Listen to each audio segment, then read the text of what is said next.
Good morning. Today is the first day of Av, Rosh Chodesh Av, the first of the month, and the 19th of July. And we're holding by the fourth reading of Parashat Devarim. And we didn't have time last time we reviewed this, so luckily we have the book of Deuteronomy to go over it again. This time we hear about the end of the story of the sin of the spies, and the sin of the ascension to the mountain, which is really the reaction that some of the people had after they found out that they were going to spend the next 38 years in the wilderness. And I want to read the verses just to refresh our memory. Then you answered and said to me, says Moses to the people, we have sinned against God. They come to recognize that they sinned with the spies. We will go up and fight in accordance with all that God our God has commanded us. So every one of you girded his weapons, and you readied yourself to ascend the mountain. But God said to me, say to them, you will not go up. Do not fight, for I am not among you. Do not allow yourselves to be struck down before your enemies. So I spoke thusly to you, but you did not listen. You rebelled against God's command and willfully ascended the mountain of the Amorites. And just as God had told me they would, the Canaanites and the Amalekites, followed by the Amorites who were dwelling on that mountain, came out towards you and pursued you just as bees do. They smote you at Mount Seir as far as Hormah. So you returned to our camp and wept before God, begging his forgiveness. But your obstinacy made God withhold his mercy and refused to heed your voice, nor would he listen to you. So you perforce stayed in Kadesh Barnea for many days, 19 years, the same amount of time that you dwelt in all your subsequent encampments. So this was all from Deuteronomy, the very end of chapter 1. What is the connection between the sin of the spies and the sin of ascending the mountain? We've all seen this. It's very human that someone is beaten down and then they impulsively stand up to fight again. And that's what this is. It's a sin of impulsivity, of being not ready, not taking warning from what happened, not understanding that I have to go back, regroup, and rethink. In this case, for 38 years, it's a long time. But something needs to change for me to be able to win. And this happens to all of us sometimes. That I think the place that I've seen it the most, given the type of work I was doing for some years, was in the stock market. Someone gets beaten down by a stock, by an investment, and then they decide to double down. And that usually leads to calamity. That is not the right way to play it. You have to admit when you were wrong. You have to be able to say, I did something wrong, I need to reassess, I need to rethink, and not to continue along the same path, thinking that somehow you can make it right again. Because sometimes the right answer is to back down. These two sins, the sin of the spies and the sin of those who ascended the mountain, they're regarded as the two blemishes of what we call the power of da'at, the power of knowledge, the knowledge faculty in the intellect. Knowledge is divided into two sides in Kabbalah. It has a left side and a right side. We call them the crown of loving kindness and the crown of might within knowledge. Sometimes we use another word, I want to say coronation, but it's not the right word. It's very close to coronation. I can't remember what it is. When you turn to coronation, it's just another word for crown. It doesn't really matter. In any case, what this is saying is our consciousness has both the ability to hold on to something and to let it go. That's how consciousness works. Consciousness, when you think about it, is like focus. So to be able to focus, I need to be able to grab onto something and forget about everything that's around me. And in order to move to the next thing, if I wasn't able to let go in time, then I wouldn't be able to move on to the next thing. There's a statement in the sages that the knowledge of women, or the consciousness of women, is light. That's the literal translation. Nashim da'atan kala.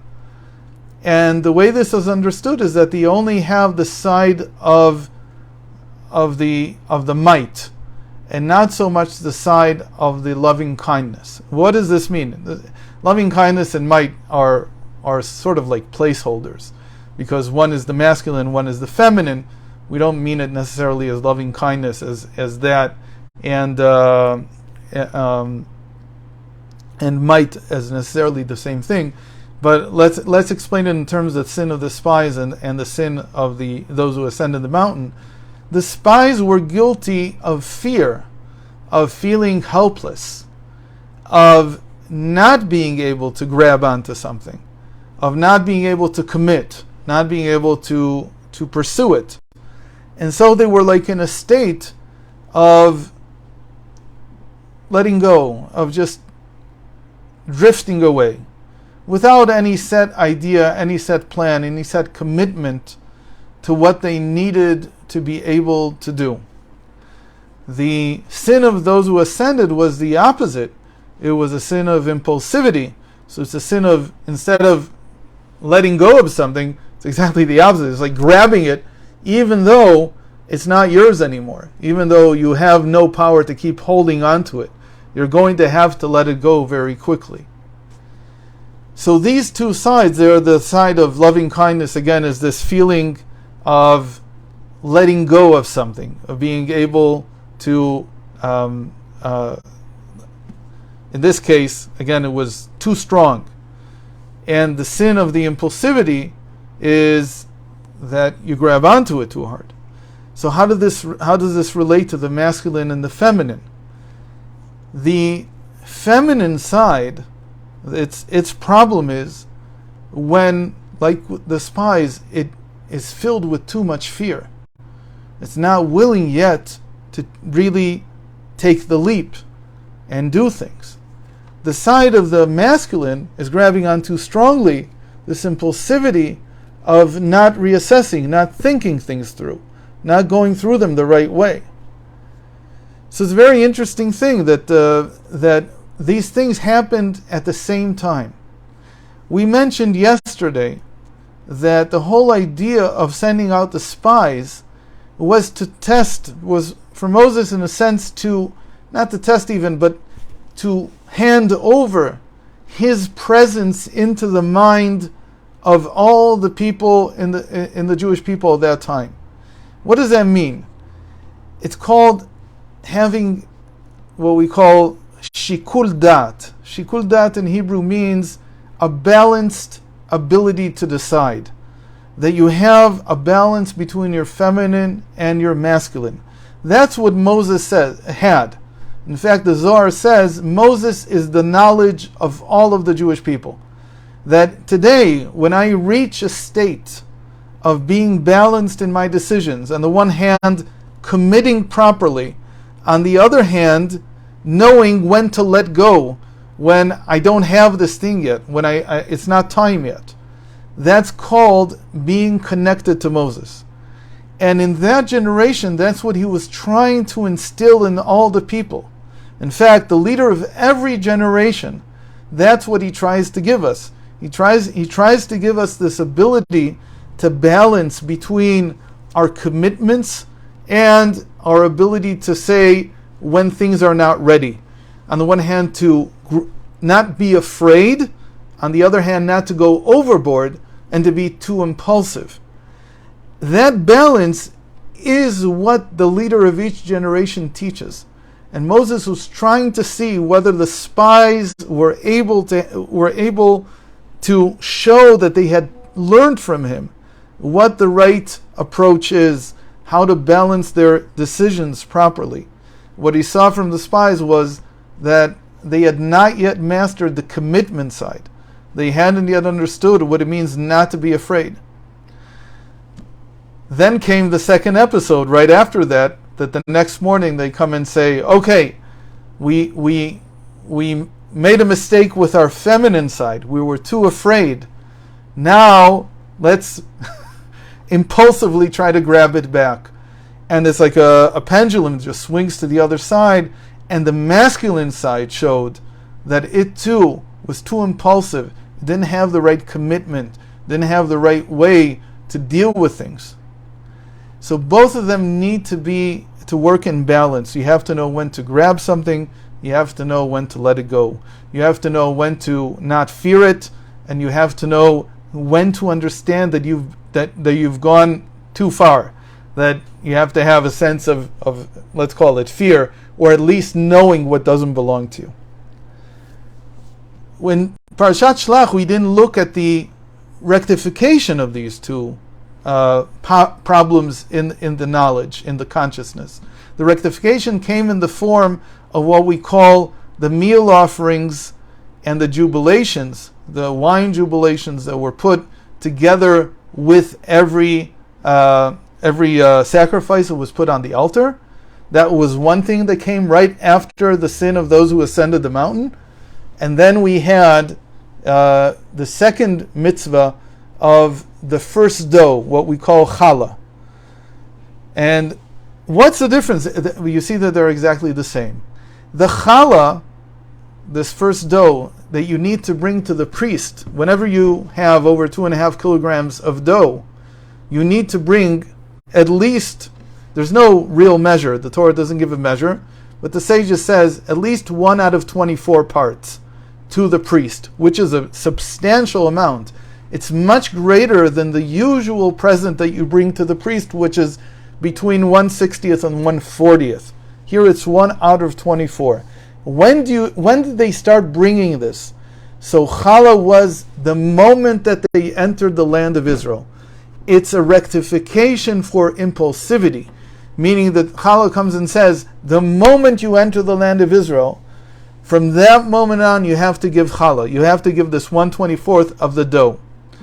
The jubilations and the meal offerings were only required after the 14 years in which they conquered and settled the land.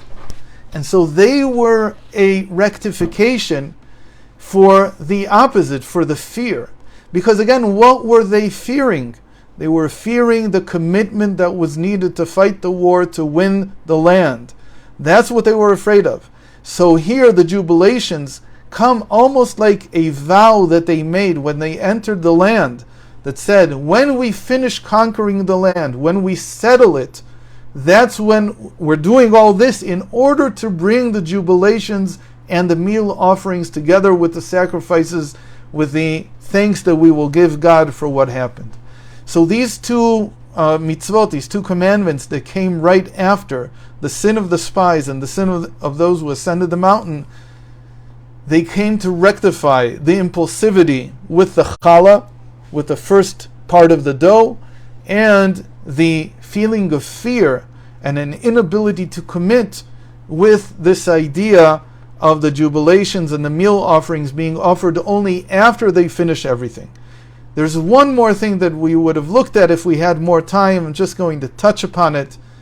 38 years later, they come to the same place, and they have the same, in the very same spot, they have their first battle with the Canaanites. And again, it's the Amalekites and the Canaanites. They come down from the mountain. The mountain, by the way, that they're talking about, ascending the mountain, and where they came down from the mountain to attack them 38 years later, it's the same mountain. It's not one mountain. It's what we call the mountain range in the south of Israel, which is basically from Jerusalem all the way down to Beersheba. It's just one long mountain range.